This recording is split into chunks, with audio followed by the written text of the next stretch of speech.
एक गांव में सब लोग बड़े हंसी खुशी रह रहे थे। कुछ समय बाद दिवाली आने वाली थी। इस बात का उत्साह सबको था। सब लोग बड़े ही खुश थे और दिवाली के त्योहार के आने का इंतजार कर रहे थे। दुकानों पर बम पटाखे महीने भर पहले से ही बिकने शुरू हो गए थे। सबकी तरह राजू और पिंकी को भी पटाखे जलाने का बड़ा ही शौक था। एक दिन वो अपने बाबूजी से बोले, अरे बाबा, आप हमारे लिए आज भी पटाखे लेकर नहीं आए? हाँ बाबा, हम तो कब से इंतजार कर रहे थे कि आप कब पटाखे लेकर आओगे। अरे बच्चों, कभी ऐसा हो सकता है क्या भला कि मेरे बच्चों ने कुछ मांगा हो और मैं भूल जाऊं?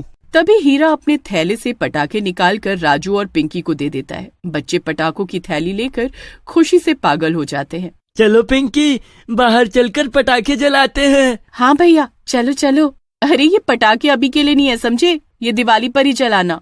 पर माँ, दिवाली को तो महीना पड़ा है। हाँ तो कोई बात नहीं, पर पटाखे तभी जलाने।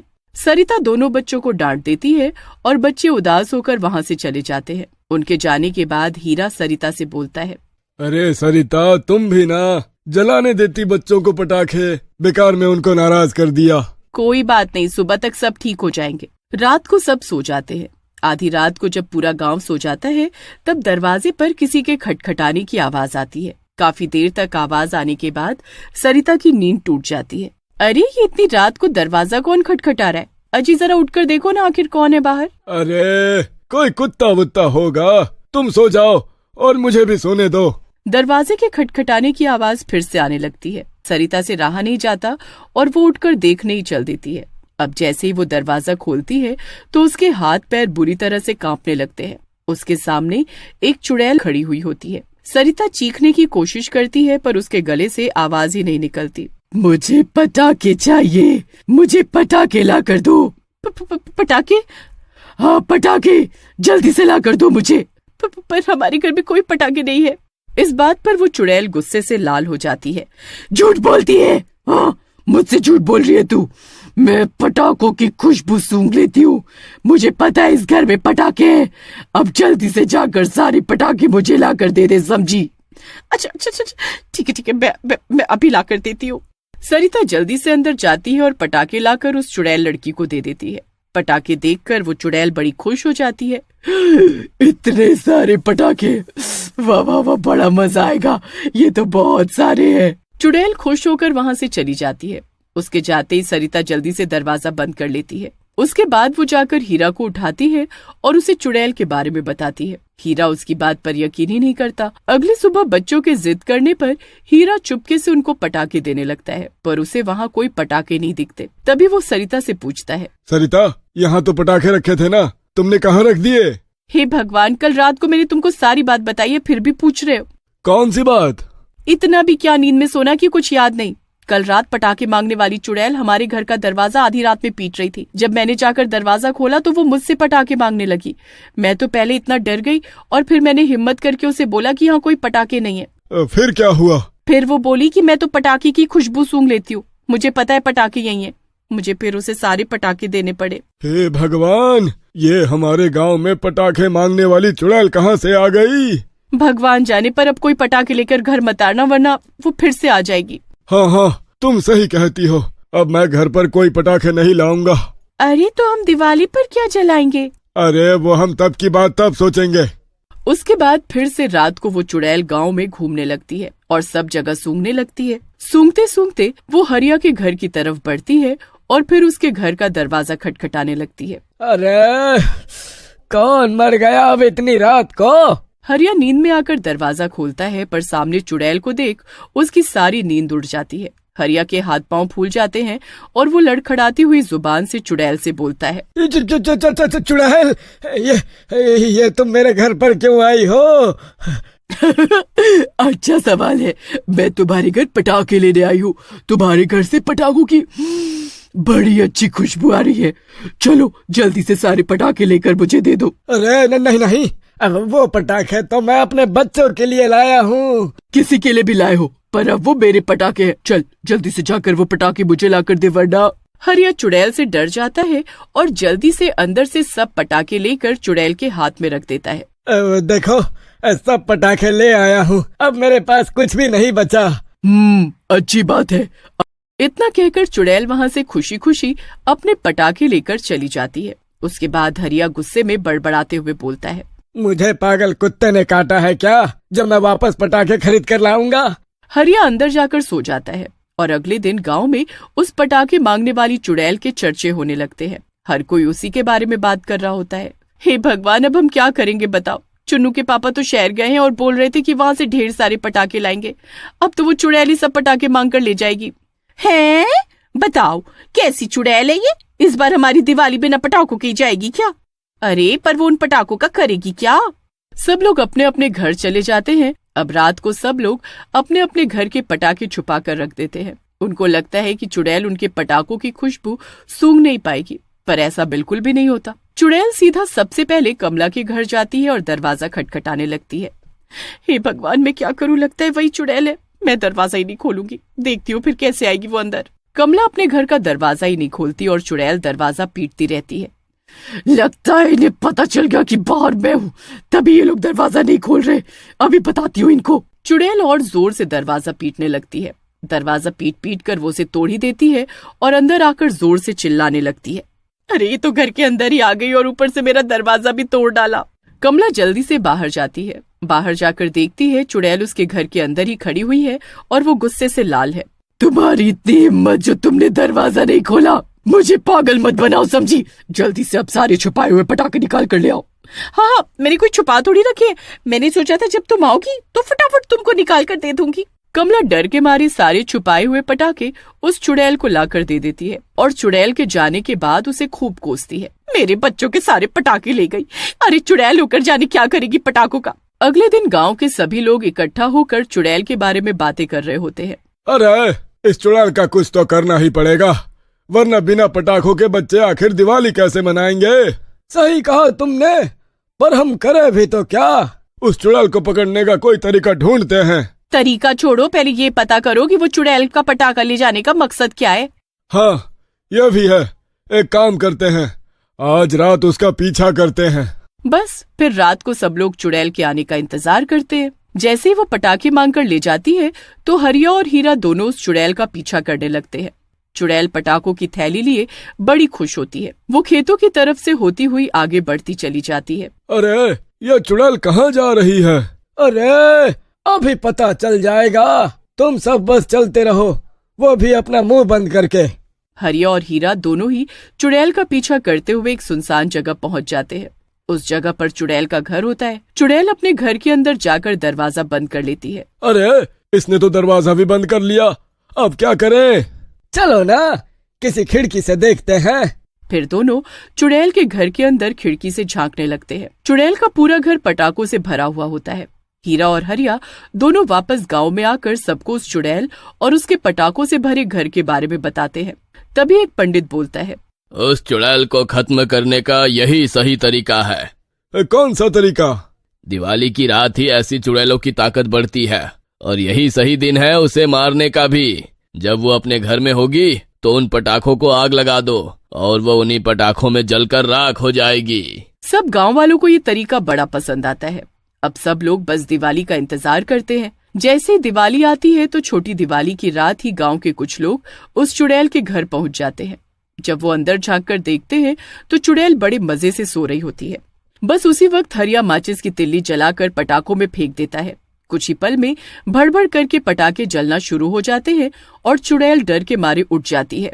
बचाओ बचाओ, ये क्या हुआ? ये पटाखे कैसे जल गए? अब इस चुड़ैल का इन पटाखों के साथ ही अंत हो जाएगा। सही कहा तुमने। चुड़ैल अपने ही घर में पटाखों के बीच फंस जाती है और जोर जोर से चिल्ला रही होती है। पूरा गांव उस चुड़ैल को देखने के लिए वहां इकट्ठा हो जाता है।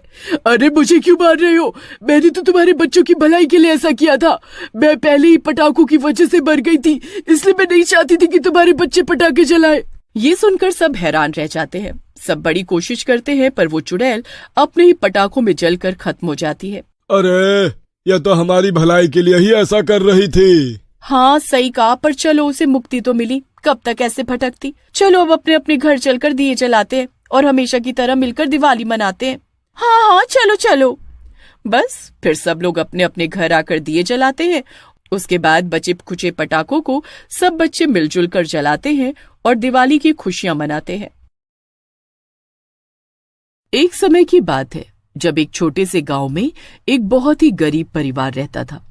उस परिवार में रामशरण, उसकी पत्नी सुजाता और उनका 8 साल का बेटा रोहित रहते थे। एक दिन रोहित बड़े ही मजे से अपने माँ बाबा के साथ बाजार में घूम रहा था। तभी उसे एक दुकान पर ढेर सारे पटाखे दिखाई दिए। रोहित अपने बाबूजी से पटाखों की जिद करने लगा। बाबूजी, मुझे भी पटाखे चाहिए। अरे बेटा, मेरे पास इतने पैसे नहीं हैं। हम तो बाजार बस कुछ जरूरी सामान लेने आए हैं।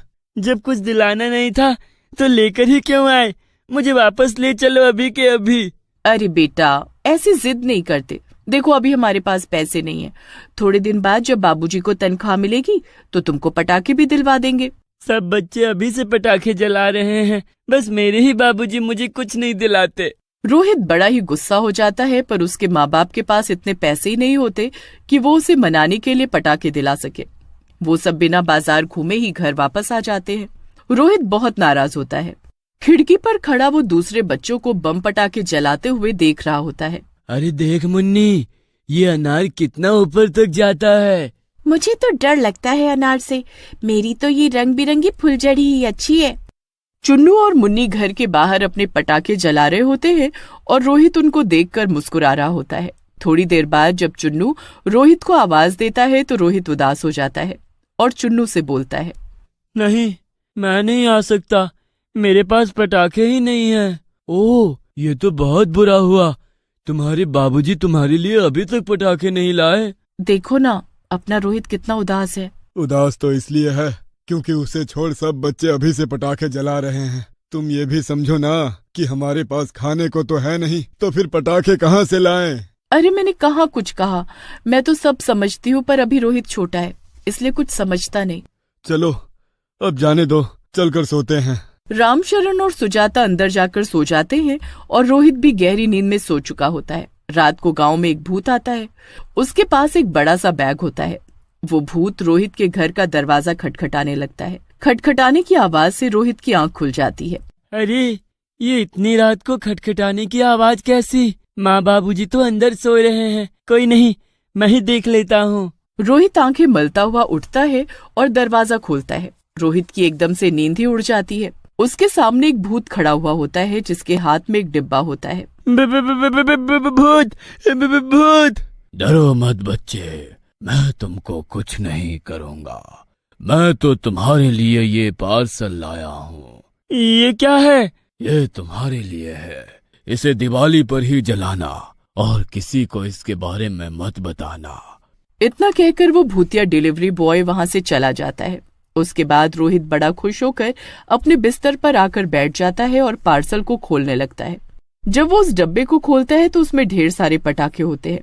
रोहित तो ये देखकर खुशी से पागल हो जाता है। अरे वाह, इतने सारे पटाखे, मेरे तो मजे ही आ गए। मैं अब इनको पलंग के नीचे जल्दी से छुपा देता हूँ और इनको कल जलाऊंगा और माँ बाबूजी को इनके बारे में कुछ नहीं बताऊंगा। रोहित इतना खुश होता है कि उसकी खुशी का कोई ठिकाना ही नहीं होता। जब अगले दिन वो उठा तो सबसे पहले उठकर उसने पटाखों को चेक किया कि वो अपनी जगह पर है कि नहीं। जब वो देख लेता है कि उसके पटाखे अभी भी वही हैं, तो उसे यकीन होता है कि कल रात जो हुआ वो सच था, कोई सपना नहीं था। उसे देखकर उसके माँ बाबूजी भी हैरान होते हैं। अरे रोहित, आज तो तुम बहुत खुश हो। हाँ माँ, आज मैं बहुत खुश हूँ। तो अपनी खुशी का राज हमको भी बताओ। वो कल रात मुझे बहुत अच्छा सपना आया था। मैं बस इसीलिए खुश हूँ। अजीब बात है, बस सपने से तुम इतना खुश हो। खैर चलो, अब जल्दी से स्कूल के लिए तैयार हो जाओ और नाश्ता कर लो। हाँ, ठीक है, मैं अभी फटाफट तैयार हो जाता हूँ। उसके बाद रोहित स्कूल चला जाता है और उसके जाने के बाद जब सुजाता घर में झाड़ू लगा रही होती है तो उसे पलंग के नीचे पटाखों का डब्बा मिलता है। अरे, ये डिब्बा कैसा? सुजाता उसे खोलकर देखती है तो उसमें ढेर सारे पटाखे होते हैं, जिनको देख वो एकदम हैरान ही रह जाती है और जल्दी से अपने पति को आवाज देकर बुलाती है। अजी सुनते हो? कहाँ हो? जल्दी इधर आओ। सुजाता की आवाज सुनकर रामशरण फटाफट वहां आता है। क्या हुआ? क्यों ऐसे चीख रही हो? ये देखो तो जरा, ये कहाँ से आए? पटाखे से भरे डब्बे को देख रामशरण भी हैरान रह जाता है। मैं तो कोई पटाखे लेकर नहीं आया और कल रात तक पटाखों के पीछे ही रोहित मुंह फुलाकर बैठा था, तो फिर ये सुबह तक पटाखों का डब्बा कहाँ से आ गया? आने दो इस रोहित को, इसी को दिन में जैसे ही रोहित स्कूल से आता है तो उसकी माँ उस पर बरस पड़ती है और पटाखों के बारे में पूछने लगती है। तेरे पास पटाखे कहाँ से आ गए ये बता, हमने तो तुझे कल कोई पटाखे नहीं दिलाए थे, तो रातों रात कौन तुझे पटाखे दे गया। अब रोहित उसी भूतिया डिलीवरी बॉय के बारे में सोचने लगता है जो उसे पटाखे देकर गया था, पर उसको उस भूत की वो बात याद आ जाती है कि किसी को उसके बारे में नहीं बताना। सुजाता पटाखों का डब्बा घर के बाहर रखती है और उसमें आग लगाने लगती है कि तभी रोहित बोल पड़ता है। अच्छा माँ, मैं सब बताता हूँ, पर आप ये बात किसी को मत बताना। ठीक है, जल्दी बोल। कल आधी रात में पटाखे सप्लाई करने वाला भूतिया डिलीवरी बॉय आया था। आधी रात में वो दरवाजा पीट रहा था। आप और बाबूजी गहरी नींद में थे, इसलिए मैंने ही जाकर दरवाजा खोल दिए और सामने वो भूत ये डब्बा लेकर खड़ा था। उसने मुझसे कुछ भी नहीं कहा और बस ये डब्बा देकर चला गया। सुजाता को तो रोहित की बातों पर यकीन ही नहीं हो रहा होता और उसे लगता है कि रोहित वो पटाखे कहीं से चुरा कर लाए है। रात को उसके बाबूजी से भी डांट पड़ती है। रोहित वहाँ से चला जाता है। इस भूत की वजह से मैं कितना फंस गया। अगर ये दूसरे बच्चों को भी पटाखों के पार्सल दे रहा है तो ये आज रात भी जरूर आएगा। बस फिर रोहित रात को जागकर खिड़की के बाहर झांकने लगता है। आधी रात में उसे फिर से वही भूत दिखता है, जिसमें से वो एक डिब्बा निकालता है और फिर पड़ोस वाले राजू के घर का दरवाजा खटखटाने लगता है। थोड़ी देर बाद दरवाजे पर राजू आता है और वो भी भूत को देखकर बहुत डर जाता है। अरे बच्चे, डरो मत मुझसे। मैं तुमको यहाँ डराने या मारने नहीं आया हूँ। मरने से पहले मैं एक डिलीवरी बॉय था और लोगों को पार्सल देता था, और मरने के बाद आज भी मैं यही करता हूँ। लोगों को उनकी जरूरत के हिसाब से पार्सल देता हूँ। ओह अच्छा, अब मैं ये सारे पटाखे लेकर उनको दिखाऊंगा और तुम्हारे बारे में उनको बताऊंगा। अरे नहीं नहीं, ऐसा बिल्कुल मत करना। ये पटाखे तुम छुपा कर रखना और दिवाली वाले दिन ही जलाना। रोहित खिड़की से भूत और राजू को बातें करते देखता रहता है और फिर जल्दी से जाकर अपने माँ बाप को उठाता है। रामचरण और सुजाता रोहित की बात मानकर देखने जाते हैं। रोहित तभी खिड़की से उनको उस भूतिया डिलीवरी बॉय को दिखाता है। दोनों उस भूत को देख एकदम हक्के बक्के रह जाते हैं। हे भगवान, ये भूत इस राजू से क्या बात कर रहा है। माँ, ये इसको भी वही पार्सल देने आया है जो मुझे देकर गया था। मैंने वो पटाखे सच में कहीं से नहीं चुराए, ये भूत ही मुझे देकर गया था। हमें तुम पर यकीन करना चाहिए था। सब लोग उस भूत को देखते रहते हैं। थोड़ी ही देर में वो भूत राजू को पार्सल देकर वहाँ से निकल जाता है। अब अगले दिन सुबह उठते ही रामशरण और सुजाता राजू के घर जाते हैं और उसके माँ बाबूजी को बुलाकर सारी बात बताते हैं। यह तुम क्या बोल रहे हो? भूत पटाखे, मुझे तो कुछ समझ में नहीं आ रहा। राजू, अपने माँ बाबूजी को उस भूत के बारे में सच सच बताओ जो रात को तुमको पटाखों का डब्बा देकर गया है। राजू ये सुनकर डर जाता है, पर काफी पूछने पर वो सब सच सच बता देता है। अब राजू और रोहित के माता पिता एक एक करके सबके घरों में जाकर बच्चों से उस भूत के बारे में पूछते हैं तो पता चलता है कि वो पटाखा सप्लाई करने वाला भूतिया डिलीवरी बॉय सभी के घरों में सभी बच्चों को पटाखों की सप्लाई करके गया है। पूरे गांव में उस भूत का हाहाकार मच जाता है। गांव के बीचों बीच सभी पटाखों के डिब्बों को रखा जाता है। उसके बाद उसी गांव के पंडित को भूत पकड़ने के लिए बुलाया जाता है। देखो बच्चों, मेरे बस का भूत पकड़ना नहीं है, पर ये बात साफ है कि इन डब्बों में बच्चों के लिए पटाखे नहीं बल्कि उनकी मौत है। वो भूत बच्चों को शिकार बना रहा है। क्या? आपको कैसे पता? हर डब्बे पर ये जो लाल निशान है वो खून का निशान है, और जहाँ ऐसा हो वहाँ बहुत ही गड़बड़ होती है। अब इसका एक ही हल है, इन पटाखों को बिना जलाए ही खत्म किया जाए। बस फिर गांव वाले उन पटाखों को एक बेकार कुएं में फेंकने लगते हैं। सारे पटाखे पानी में जाकर खराब हो जाते हैं। अब याद रहे कि आज से लेकर दिवाली तक अपने घर के बाहर एक दिया जरूर जलाना और उसमें काले तिल डालने हैं। इससे वो भूत आसपास भी नहीं भटकेगा। बस फिर ऐसा ही होता है। रात को जब वो भूत आता है तो सबके घर के आगे दिए देखकर दूर से ही भाग जाता है। ऐसे ही करते करते दिवाली आ जाती है और भूत अपने मकसद में नाकामयाब रहता है। और दिवाली वाले दिन गांव के पवित्र दियों की रोशनी और महापूजा से उसका अंत हो जाता है। उसके बाद पूरा गांव बड़े धूमधाम से दिवाली मनाता है और गांव का जमींदार इसी खुशी में सभी बच्चों को दिवाली वाले दिन पटाखे बांटता है, जिससे सब बच्चे भी खुश हो जाते हैं।